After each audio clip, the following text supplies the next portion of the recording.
Hello and welcome to ReEARTHING. My today's guest was named one of the most influential leaders in the field of environment, or I should say deep ecology.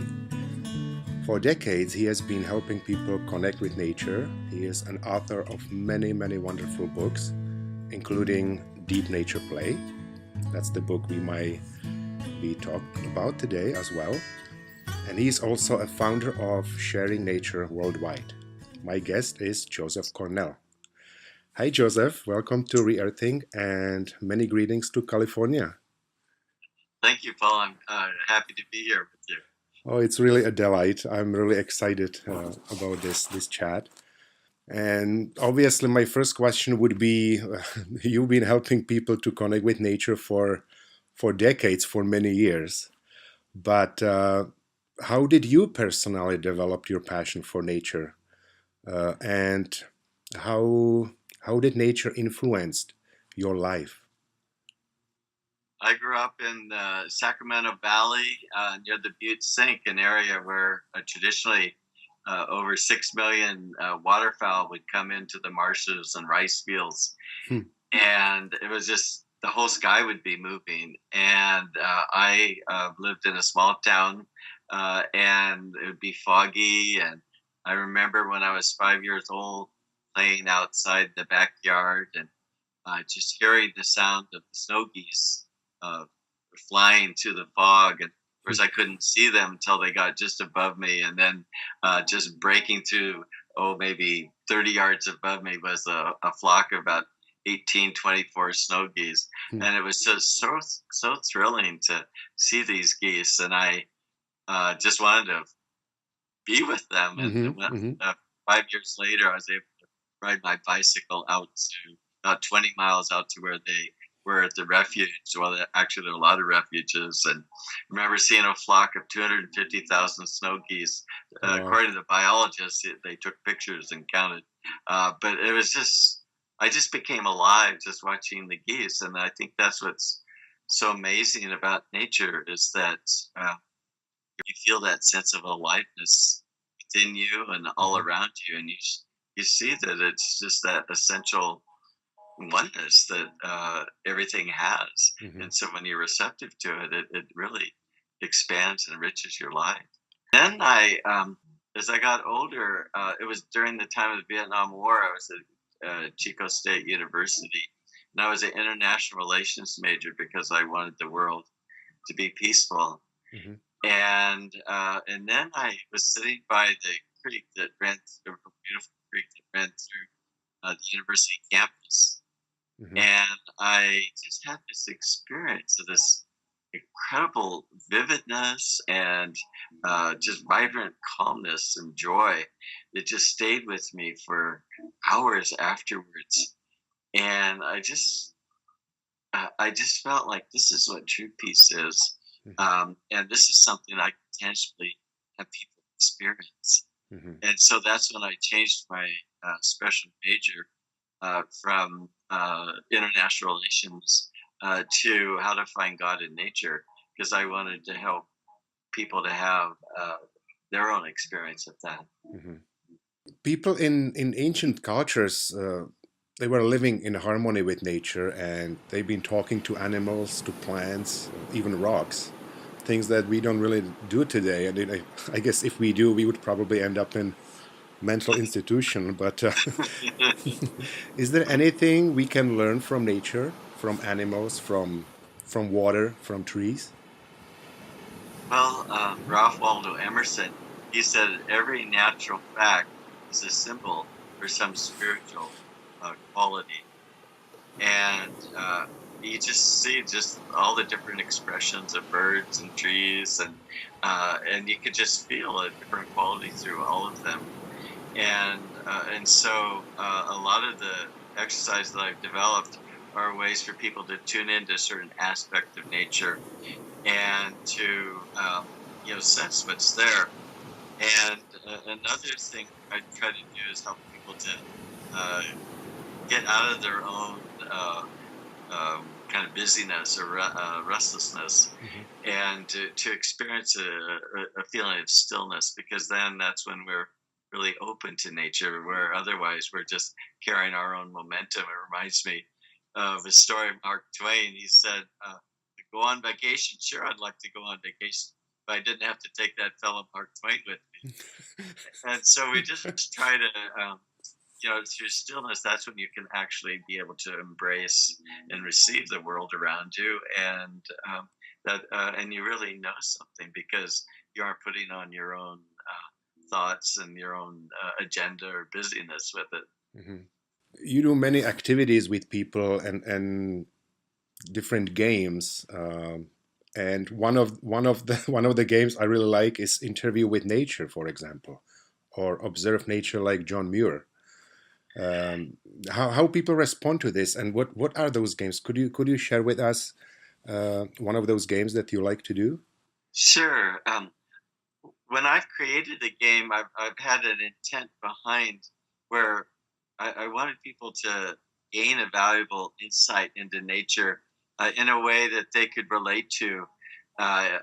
Sometimes activities are just for adults, others for children. Interview with nature is an activity that everyone loves. And what you do is you have people pick a tree, a plant, an animal, or maybe a rock formation, and they ask questions. Like, for example, if it's a tree, you might ask, if it's an elder tree, what events have you seen in your life? Who comes to visit you? What would you like to tell me?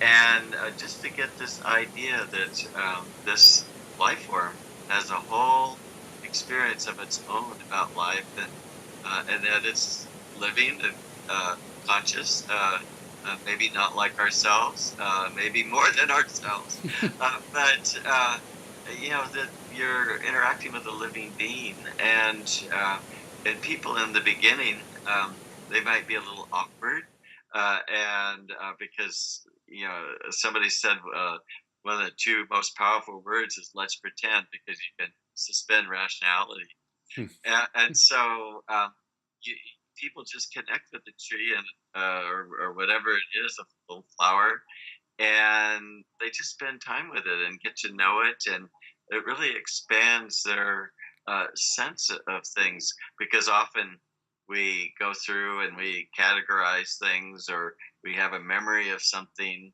and we aren't really present and silently sort of receiving Hmm. from it. So Hmm. I don't know how many of the people actually really get a true communication with the plant the way that this exercise is done.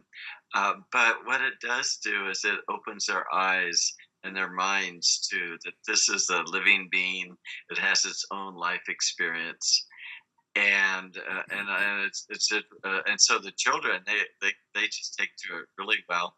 I had Royal Society of Protection, a birds warden in England, was doing the exercise. He was kind of looking at me kind of askance, like this is a little over the top. He's looking for the guys with white coats, and but he loved everything else in the workshop, and so he decided to try it. And he came back, and he was just all smiles, and he said, "I had the loveliest conversation with a warbler," and it's just a way of people to be more intentional and more aware Hmm. through that exercise. Hmm. There is a kind of trend today. A lot of people talking about being present, doing yoga, and all these activities. But what would be your advice on how to really get into the presence? And I mean really in the present moment, not just uh, taking it as a term or as a Yeah, trendy kind of idea, but yeah, to do it in real powerful way. yeah. It's through interiorizing your feeling. Feeling has to do with our conscious awareness. And, a lot of times people talk about learn with the heart, but what does that really mean? Hmm. Intuition, another word for it is calm feeling.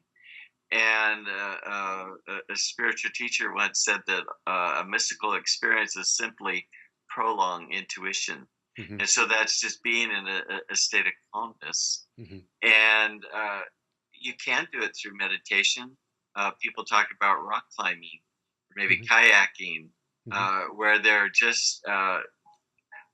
doing some dynamic activity that has to cause them to concentrate intently, Hmm. and in that concentration, that's when you get into the present moment. And so what I've tried to do with these different exercises is to offer people a new perspective that's fresh, that sort of startles them into the present moment, Hmm. or maybe through the playful exercise, some of the qualities of play or sense of timelessness, completely immersed in the experience, and one with the focus of your play, and when you play with nature or an aspect of nature, then it's a great vehicle for becoming absorbed in nature. Hmm. And so all these different activities, there's some they're more like a traditional nature meditation, where with your breath, you inhale and you would say still, and as you exhale, you would say nest, but your eyes are open the whole time and concentrating on the breath and saying still when you inhale, nest as you exhale, gives your mind, anchors your mind, and holds it in place so it doesn't get into any mischief. And the whole time you're have your eyes open, and you're just uh, it helps you just be in the present moment because your mind is calm. Another simple exercise that we do, could be done with young children, is called Nature and Me, and it's done with open eyes. And you place your hands and your fingers on your thigh, and then every time you notice something that captivates you, Hmm. you press the tip of a finger on your leg, and let's say you see the mayflies coming up out of the water, Hmm. hovering over the water in a small creek. Then maybe the waving of a willow branches by the current of the water. That would be the second tip of your finger that you would touch. And you go across one hand, the left hand, and the right hand for 10 counts, and then doing maybe another 20. Hmm. And what it does is that by touching your body, you get a sense that you and whatever you're seeing is united. Hmm. Aren't in your mind. You're just using touching with your fingers, so you aren't counting one, two, three. But it's just a way to flow Hmm. from one thing that you notice to the next without any distractions. What was like most satisfying moment or kind of aha moment, when you're educating people about connecting with nature and doing your workshops? Could you share with us some the most satisfying moment for you that you said, okay, what I do, it really does have a purpose and made you satisfied about what you do? It's been so many years and so many experiences, but I'd like to share a recent one, Hmm. and that's I was in 2017. I went to Taiwan. We have a large sharing nature group there, and I had been thinking about how do you help people to internalize their experience of nature. And so I created this activity called I Am the Mountain, Hmm. and it's a way to be able to center your energy. You know, there's so many things in nature, grasses, wildflowers. There's a hole in the center of the stem or the stalk. The animals in the spine. That's where the life force flows through. And when we internalize our energy, we are starting to get in touch with a deeper part of ourselves. And when you relate from your center to the center of something else, you're relating on both its and your own higher nature.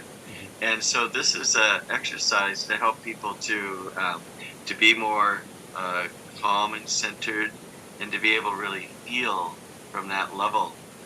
And how it's played is that you have one person in front, sitting or standing, and a person stands behind them, and they say a phrase like "I am" at the beginning, and the person looks out the person in front looks out and they see what captivates them.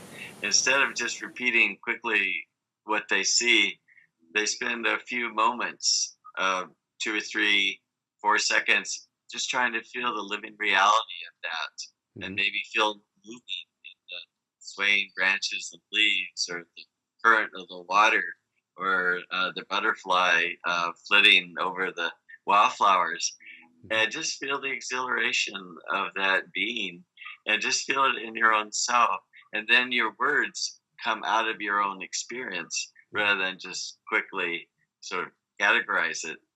And Mhm. so that person behind sort of prompts the person in front with words like, I said I am, but then might change to I love, or I sense all around me.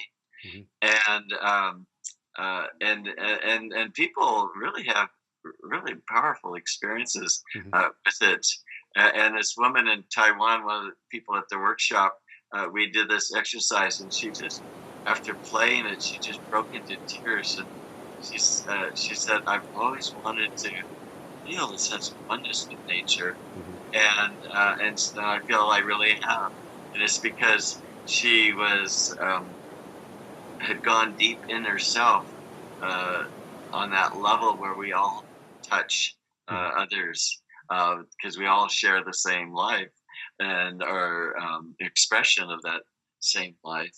Mhm. And so I would, it, and that has been a lot of people's experience through this exercise. One man, just a school teacher, would hike the Appalachian Trail or the Sierra Crest Trail every year, and after doing this exercise, he said, I got to a place in 4 minutes with the I am the mountain exercise that usually takes me a month in the Mhm. wilderness to get to. Mhm.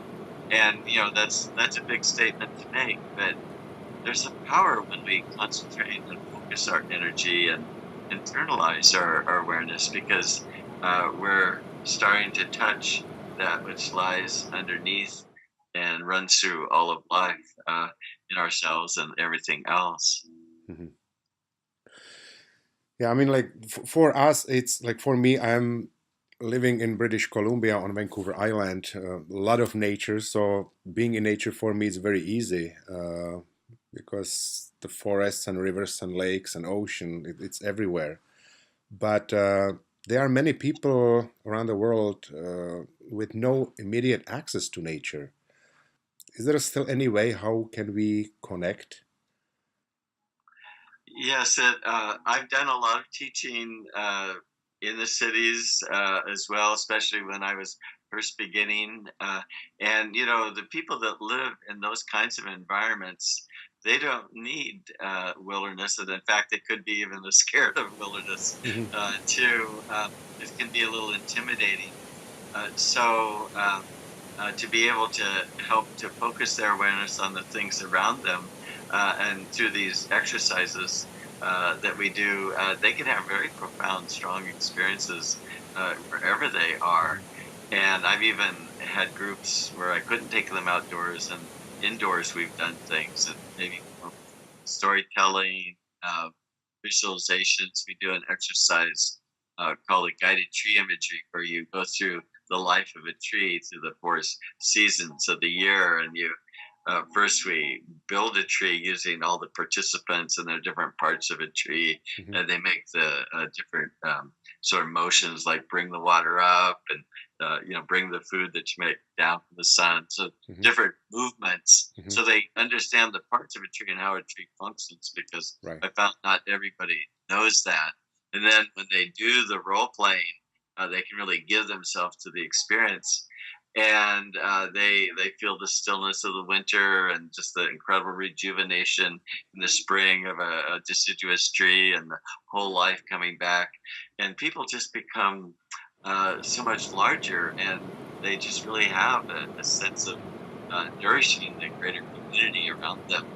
It's said that children, by the time they're 5 or 6, start to lose their joy of learning and their joy of life, and that's because we start to personalize the brain, and we see something, we see it as a category, and we have these filters, and we aren't in touch with life, and so. doing these different exercises or pursuits in nature that really bring ourselves into the present moment, we become alive again. And it's just so important to keep that openness, imagination, creativity, and become a real person again. And so, anyway, I think that's the goal for all of us. One fellow said, "Don't look at what the world needs. Look to become more alive, because the world needs more people who are alive, because they'll bring that spirit and that joy to whatever they do." Well, that would actually be a solution for all these things we do to planet and to animals and to each other. Yes. I think once we are really find ourselves, then there will be no need for any, environmental campaigns and so on. Yes. Yes. It'd be just a joyful celebration. Do you think we will ever get to that point? Well, there are people that are working with that, and and I think that will create a magnet for more and more people. Because I've traveled a lot of places, and there's been a huge transformation since I started. It was maybe 45 years since my book was out. So I really have a lot of hope, because I've seen such a dramatic change in just those few decades. So we're heading in that direction. Joseph, thank you so much. It was a delight speaking with you, not only for very inspiring conversation, but also for all your hard work you do. So thanks again, and all the best to you. Thank you so much for the opportunity. I really enjoyed talking with you today, Paul.